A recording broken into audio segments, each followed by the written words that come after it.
Take your time. Listen to this video to the end. Oji Uzokalu in studio, one-on-one with Shehu. Listen to what he said.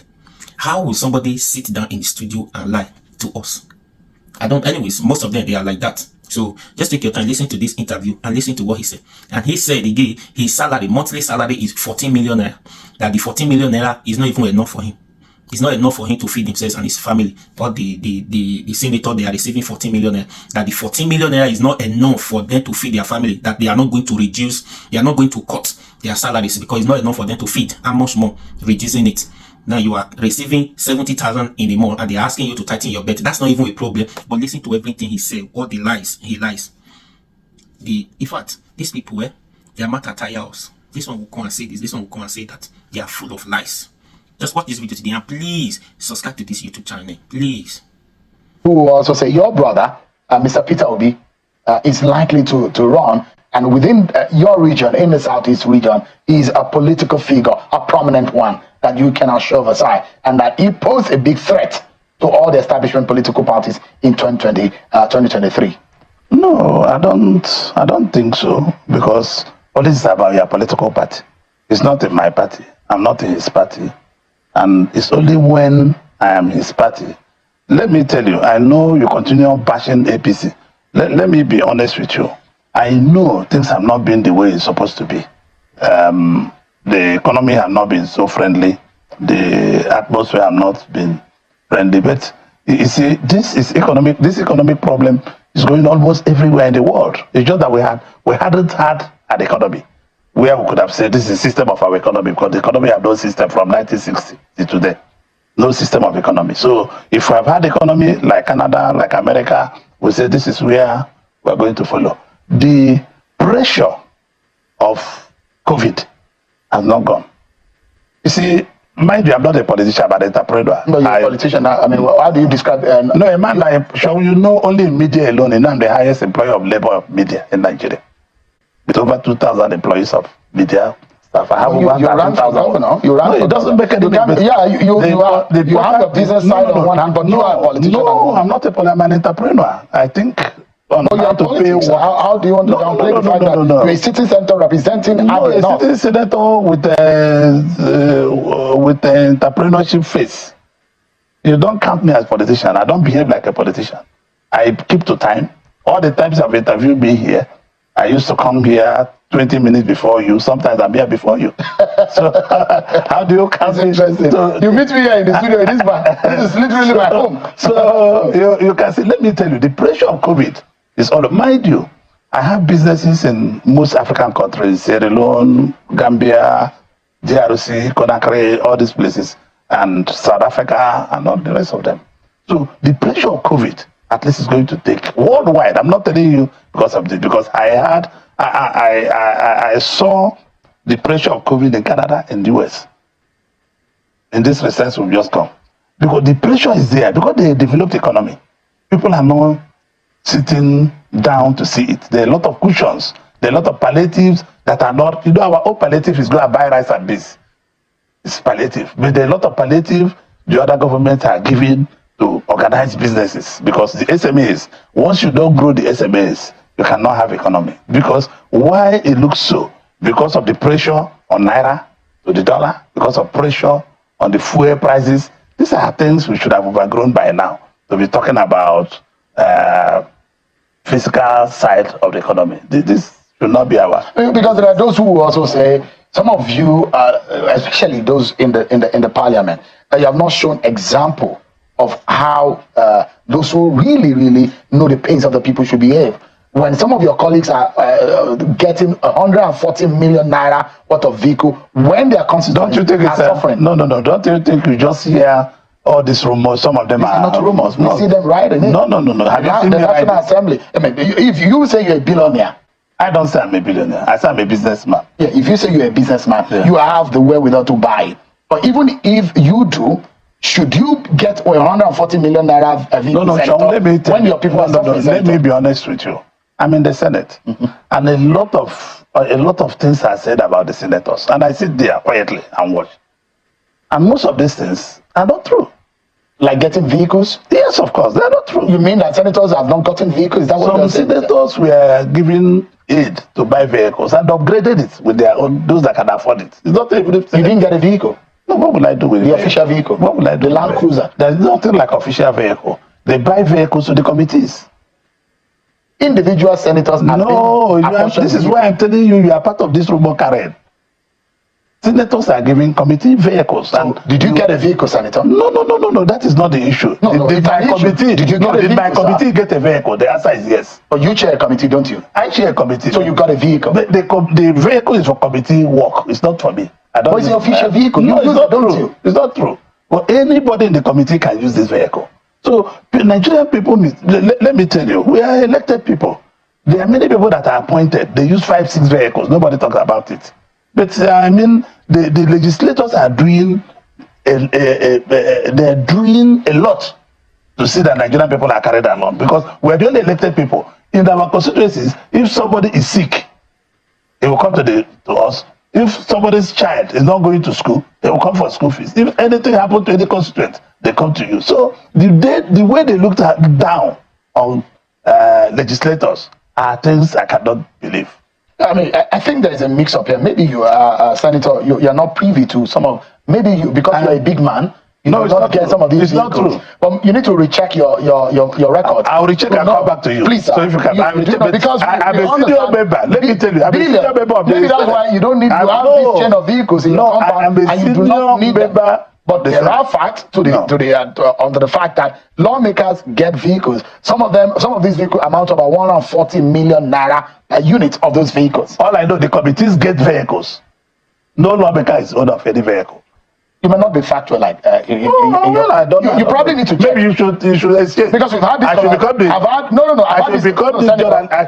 I've spoken to your colleague who is in charge. Yeah. About this same vehicle, and he never said that they did not get vehicle. No. I did not say they did not get vehicle. You are saying that it's for committees. To the committee. But we do know that each lawmaker is proportion. There are those who will say, "Give us the money, we'll purchase." There are those. They're giving the options. It's not true. There are a lot of things that you are probably not aware of, Senator. They are giving committee vehicles. Maybe you can leave that part of your argument, because I have to go for more knowledge. But I am telling you, and you are telling me you have my colleague who is in charge of it. None of my colleagues should not tell you, or should tell you, that this vehicle do not belong to committee. So the question here, and where I'm driving at, is the vehicle is just one part of it. Is how the political class live large at expense of the average person. When the average person in the society cannot feed, fuel price have gone up, and they're looking to you, those of you who promised them good life, who went to them in the constituency, who said APC is the best thing that's happened to Nigeria and you should vote for APC, and now you go to the National Assembly and they hear this amount of money that you take home as wages and salaries and emolument, and they wonder, why are these people behaving this way? You're not reflecting the average person that you're representing. No, sure, it depends. I'm doing my duty as a legislator in my constituency. I can never fail in my duty. And I'm sure that most senators are doing their duties in their constituencies. I can never fail in Abia non-senatorial district. The question is, at what expense? That you are getting so much? Getting what? From where? You don't think that the livelihood and what it costs Nigeria from where? To fund the lives of those who are in government is too sure. If you have told me, I will bring you the statement of my account from the Senate. How much do you earn as a salary, Senator? I earn 14 million for everything. In a year or per month? In a month. In a month. Yeah, but everything compulsory. In your salary? My salary, the overhead, the worker salary, everybody. So you don't think that is enormous? No, it's not. Head. You're not the only one. No. Let me be honest with you. Mm-hmm. Do you know this money I have to buy fuel? I have to travel to my constituency. I have to maintain constituency office. I have to sit in the constituency. It's not enough. If you have told me, two-term governor, Senator, yes, you don't think cost of governance is a major problem? No. Listen to me. When I was governor, I called for 1 year, 6 term. 1 year, 6 years, 1 term. Remember? Mm-hmm. There are some presidents who are asking for that. No, President Obasanjo said I was after him. That was the part of beginning of our quarrel. I called for 1 year, 6 term. 6 year, 1 term, because of the cost of going to the elections. Because of costs of managing the economy. Because when you bring in a governor or a president, their eyes on re-election. They're not even thinking about what people will get, what people will do. Every politicians, they are looking for the election. So the only way to solve this problem is give no incentive to anybody. Do 6 year, 1 term. And you think that that will help boost performance? It will go a long way, because most of the people think they need to make money for the election. In my minority opinion, I don't know majority opinion. In my minority opinion, I think most politicians are always looking forward for the next election. And that's why there is a very popular saying from a popular motivational speaker who said, the politician look forward to the next election, but a leader look forward to the next generation, how to empower the next generation. But that perhaps is the missing, the gap between what has become our problem in this country, where there are a lot of people who believe that we've not really had the kind of leaders that we should have in this country. But Senator, are you proud of what your party is delivering to Nigerians today? Yes and no, because my party is very unlucky. My party have done very well in things they can do in the indices of economies and all the rest. Under Tinubu or under Buhari? Because that's another kettle of fish. Let me be honest with you. Under every leader, God creates leaders for a purpose. Every leader has a purpose God has created him. God do not bring leaders just for this. But leadership under Buhari seems to have destroyed our economy. I'm not going to answer that. I'm not going to discuss that. But that's the reality. No, I'm not going to discuss that. Those who believe that we were 20 years backward under that government. I'm not the party that you are a problem. No, listen to me. I am not going to discuss President Mohammed Buhari here. Why? Because it's not the right thing to do. He has gone. Let us look at the future. But how do we learn when we don't know what the issue is? We can't discuss it here. That is, it's not here we learn. But the question is that if you were here when it happened, if the economy under Buhari was a disaster, should we toe that line? And this government said that they will continue from where Buhari stopped. No. That is why the difficulty comes. The government are not continuing from where Buhari stopped. They are trying to reform the economy. They are trying to bring back the economy where it's supposed to be. But it's bringing hardship to our people. The president himself knows that Nigerians are suffering. The president knows that Nigerians are hungry. The president knows he's a street person. He knows the street very well. The president sometimes uses his car to go around and know what is happening in Abuja here. People really? Yes, of course. Are you aware of it, that he moves around the city? Sure. The president goes around the city, visits and go around. I hope it wasn't done when the kidnap and issues were happening in Abuja. Well, whether they kidnap or not, the president goes around with 1 or 2 cars and see what is happening. It's not a president that's locked up in a room. It's not a president that doesn't know what is. He knows. But this president is bad. He's very courageous on his own. Because most of the things he's doing, I might not be able to take them all. Have you reconciled with him? Because I know that your friendship had some issues some time ago when you had your differences. I mean, there are those who feel that you betrayed him in the election of the National Assembly. And you stood on the other side. I mean, being in the same class of 1999. No. I've never quarreled with the president. The president asked me not to run for Senate president. I didn't run. So, I mean, I've obeyed. But you supported Yari as against the No. I voted for Yari, but we have gone past that. Do you regret voting for Yari? No. I voted for Yari, and that was my vote. Is that the reason why some of you want Godswill Akpabio out? Nobody wants Godswill Akpabio out. Really? But I mean, there's speculation that he wants to be impeached. And on the floor today, there were moves to say, a vote of confidence on it. The Senate is a one Senate show. Any day the Senate finds a reason to remove Godswill Akpabio, they will come as one Senate and do it. But there's no reason for today at the floor of the Senate. If they have a reason, they will remove him. So have you but today, have you resolved? There is nobody who planned to impeach him. There's nobody. Nothing like that. I don't know where you are getting your information. I'm a political journalist, Senator. And the fact remains, some of these things I'm asking you happen on the floor today. I'm very sure you are one of those who voted, gave Godswill Akpabio a vote of confidence, didn't you? No, the Senate, standing in the Senate, or the Senate gave him vote of confidence. Not Yaradua, not Ojikalo, not Ningi, not Adiola, not Abiru. Everybody in the Senate. Well, we needed one Senate to go through this difficult period. Nigeria is going through difficult moments, and we need to support both the executive and the legislature. We cannot start fighting. I will come to that in a bit because there are those who believe that you and your colleagues are simply rubber stamp. Whatever the executive brings, you are not really playing your role to check. It should be check and balance. Say the truth. Am I a rubber stamp? Do you know me? You are Oji Uzokalo. You are not the Senate. No. But you know me. There are those who say, do I speak my mind? You speak your mind, but you are not So that is it. The Senate is the Senate. you belong to that Senate. Yes, I belong And to the if some Senate. Nigerians have said you guys are rubber stamp, you're not The doing your Senate due is not diligence there. in keeping this executive on their toes. You simply stamp and pass whatever they bring to you without proper scrutiny. No, the Senate is not a rubber stamp. Sean, I would like you to apologize. Not saying that in my I'm asking you a question, Senator. No. This is a television interview. This is not. I'm not passing a judgment, and I'm asking you. How do you react to those who say that your Senate, to which you are a member of, is a rubber stamp? The Senate Of security in the country, the direction our country is going. 109 of you representing the Nigerian people. The question is, what are you, have you and your colleagues done differently to put the executive on their toes and put their feet to fire? No, our job, Sean. You see, Nigerian people always misunderstood our job. Our job is to make law. When we make this law, we give to the executive. The executive will go and implement. That's where our job ends. And the Senate will go for oversight. And this is what we expect our colleagues. Ask me, are they doing proper oversight? Those that go for oversight must do thorough oversight.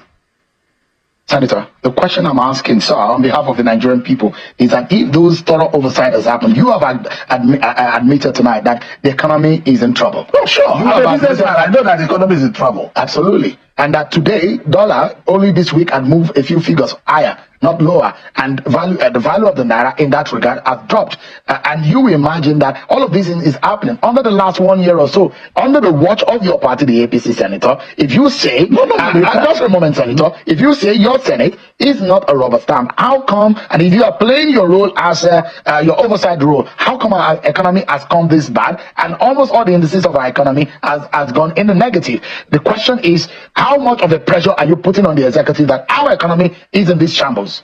Let me be honest with you. The Senate is putting a lot of pressure on the executive. And the economy is still bad. Yes. It's not the issue of executive and legislature or judiciary. This economy is a worldwide issue. There's a lot of hunger in South Africa, like we have today. I disagree, Senator. Just reveal it. No. You know why I disagree? I'm coming. I've been allowing you to talk. No, Senator. No, you must allow me to talk. Senator. You must allow me to talk. You must allow me to talk. Those facts No, Senator, this fact. No, you must allow me to talk. We need to set the record straight, sir. Do you want me? No, do you invite me to just go ahead. We need to set the record straight, Senator. No, the record is that there's a worldwide deflection of economy all over the world. I just told you I have businesses everywhere. It is bad in Nigeria because we have no economic processes. We never had economy since 60 years ago. If we have had economy, the cushion will be. What do you mean we don't have an economy? We don't have economy. There's no organized economy here because we have no lights. We have nothing. We are not. Our stock exchange is just building up and become investment of you and me. Supposed to be in Nigeria. So you mean the major drivers of our economy? No, the institutions that drive the economy are very weak. All the institutions. And this is what President Bola Tinubu is trying to rebuild, to make sure the institutions are strong.